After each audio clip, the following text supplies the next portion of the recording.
दोस्तों, दर्द क्या है इसका एहसास तब तक नहीं होता है जब तक आपको खुद वो दर्द का ठोकर ना लगी हो, उस दर्द को आपने खुद महसूस ना किया हो। दोस्तों, किसी के दर्द का मजाक बनाना अच्छी बात नहीं होती। कहते हैं कि अगर आप दूसरों पे हंसते हैं तो कभी न कभी ऐसा मौका आता है कि लोग आप पर हंसते हैं। तो दोस्तों, ऐसा कभी ना करें। फ्रेंड्स, मैं हूं आपका दोस्त Arun Kumar Rathore. I am digital coach and IT professional. दोस्तों, आज मैं कहानी बताने जा रहा हूं। इसमें आपको समझ में आए कि दूसरों के जो दर्द होते हैं उसमें कभी हंसना नहीं चाहिए। दोस्तों, एक व्यक्ति जा रहा था रास्ते पे और वो अपने बहुत ज़्यादा हड़बड़ी में था, बहुत ज़्यादा जल्दी में था। अब वो जाते जाते क्या हुआ, रास्ते में एक पत्थर पड़ा था और उस पत्थर से वो टकरा कर गिर पड़ा। तो जो आसपास के लोग थे वो हंस दिए। और दोस्तों, हंस तो दिए, कुछ अच्छे भले लोग थे जिन्होंने जाके उसको उठाया। चोट वोट लगी थी, थोड़ा उसको सहलाया, पूछा कि कोई और प्रॉब्लम तो नहीं। बट दोस्तों, जो लोग हंसे थे, कल वो जब नेक्स्ट डे उसी रास्ते से गुजर रहे थे, उनको भी ध्यान नहीं था कि वहाँ पर कोई पत्थर था। और जब वो वहीं से गुजरे और उस पत्थर से ठोकर लगी तो उनको एकदम से जब गिरे और चोट लगी तो उनको एहसास हुआ कि कल जिस व्यक्ति को यहाँ पे ठोकर लगी थी, जो गिरा था, वो कितना पेनफुल रहा होगा, उसके पाँव में कितनी चोट आई थी। उसके जब गिरा था तो उसके घुटनों में भी चोट आई थी।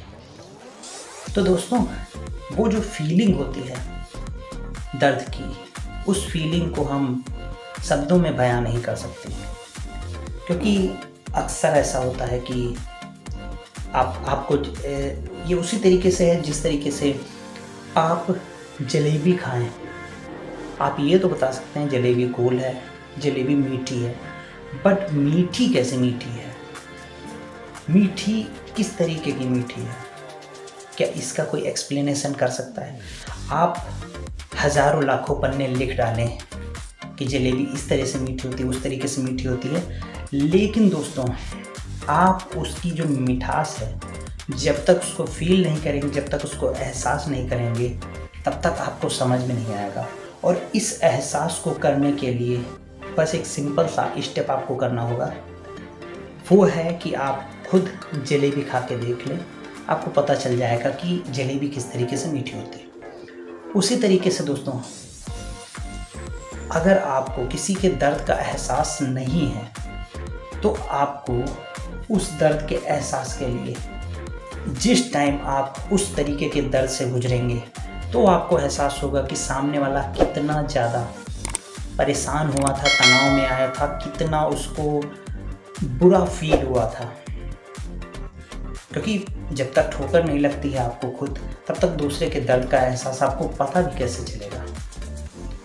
आपको लगता है कि दूसरों पे हंस लिया जाए, दूसरों ने चोट खाई है तो उनका मजाक उड़ा लिया जाए, क्योंकि उस समय वो कमज़ोर है। लेकिन दोस्तों, ये सबसे बड़ी आपकी कमी है। जो व्यक्ति दूसरों के दर्द का एहसास नहीं कर सकता, वो एक प्रकार से इंसान कहलाने के लायक भी नहीं। क्योंकि इंसान तो क्या, जानवरों में भी आपस में वो दर्द को एहसास करते हैं और एक दूसरे की मदद करते हैं। दोस्तों, एक किस्सा मुझे याद आ रहा है। मैं जब छोटा था, करीब कक्षा 2 या 3 में पढ़ता था, तो मिश्रिक क्षेत्र है सीतापुर डिस्ट्रिक्ट में। तो मिश्रिक क्षेत्र में हम लोग, जो महर्षि दधीच तीर्थ है, उसके पास में हम लोग किराए से रहते थे।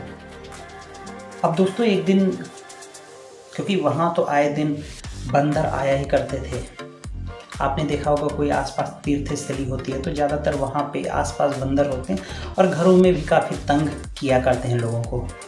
कभी कपड़े फाड़ देते हैं, कभी चीज़ें उठा ले जाते हैं, इस तरीके की चीज़ें हुआ करती हैं। तो हम लोगों के लिए बड़ी आम बात थी वो। एक दिन दोस्तों हमारे घर से 2 गलियाँ निकलती थी मेन रूप से। एक लेफ़्ट साइड घर के बाहर निकलने पर एक लेफ़्ट साइड में जाती थी और एक राइट साइड में। तो राइट साइड से जो गली जाती थी वो एक छोटी सी मार्केट वहाँ थी, वहाँ तक वो जाती थी।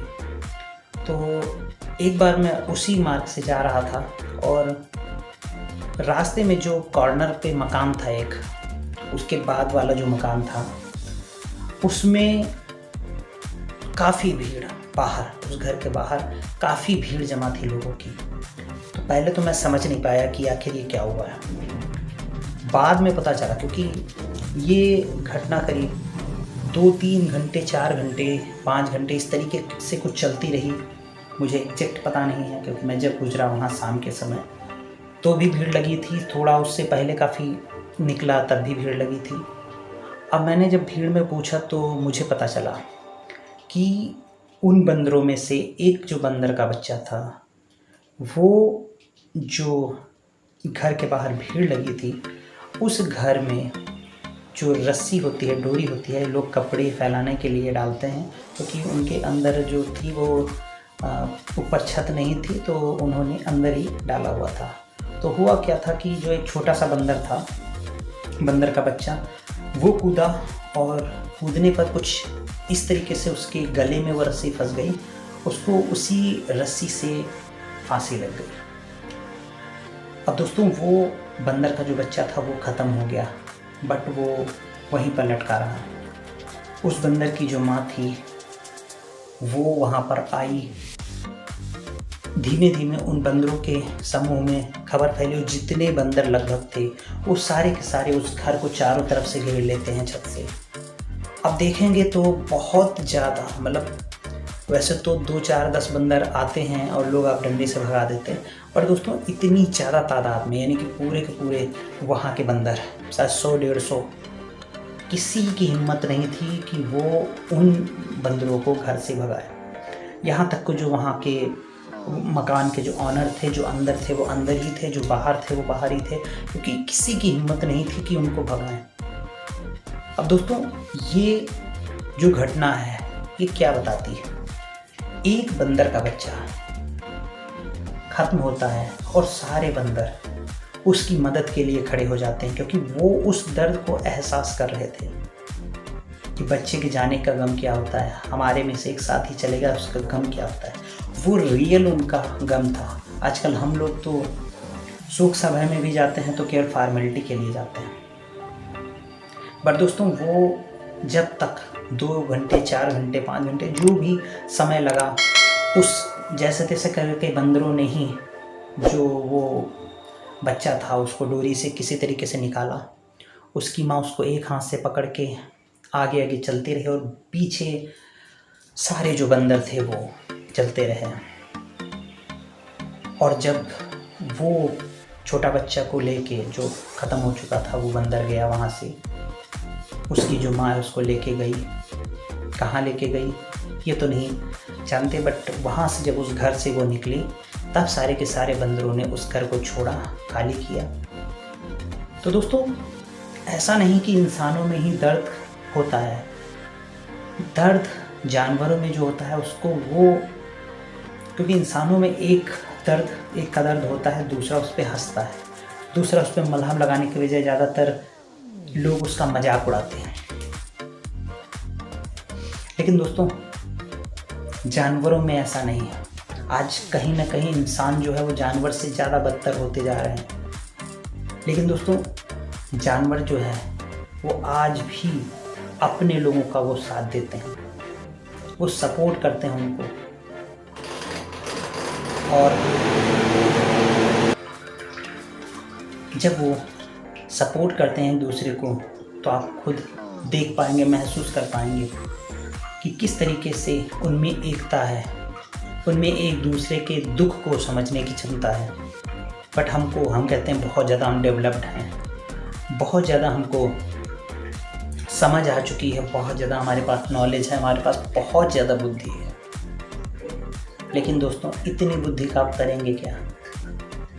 इतना ज़्यादा ज्ञान को आप करेंगे क्या, जब एक दूसरे के दुखों को दूर नहीं कर सकते? एक दूसरे के दुखों को दूर तो छोड़ दीजिए, समझ नहीं सकते, परेशानियों को समझ नहीं सकते, तो हल क्या करेंगे? पर दोस्तों, हर व्यक्ति एक जैसा नहीं होता, बट जो मैक्सिमम क्वांटिटी है, मैं उनकी बात अगर कर रहा हूँ। कुछ लोग ऐसे हैं जिनको एहसास होता है और वो कदम बढ़ाते हैं आगे, कुछ करने की ठानते हैं और कुछ करके दिखाते हैं। जो कोई व्यक्ति उस पेन से गुजरा है, तो वो ये अगर ठान लेता है कि मैं इस पेन से गुजरने वाले लोगों की हेल्प करूँगा क्योंकि मैंने इसका एहसास किया है, तो वो जो ठान लेता है वो करता है। ऊपर भी वाला भी उसे रास्ते देता है, ऊपर वाला भी उसकी मदद करता है, आसपास का माहौल वैसा बन जाता है। तो दोस्तों, मैं अंत में यही कहना चाहूँगा कि आप दूसरों के दर्द का एहसास कीजिए, नहीं तो दूसरे तरीके से आपको वो एहसास होगा ही होगा, और लोगों पे हंसने की बजाय उनकी मदद कीजिए। होता है कभी कभी अचानक से हंसी निकल जाती है, ऐसा नहीं, बट हंसी निकलने का वो एक मोमेंट हो सकता है, बट उसके बाद हमें हेल्पफुल होना पड़ेगा। ये हमारे नेचर में होगा तो हम कर पाएंगे। दोस्तों, आशा करता हूँ आप दूसरों की हेल्प करेंगे, दूसरों के दर्द को महसूस करेंगे और अपने लाइफ को सफल बनाएंगे। तो दोस्तों, फिर जल्दी ही मुलाकात होगी, तब तक के लिए आप सभी से विदा लेता हूँ। धन्यवाद।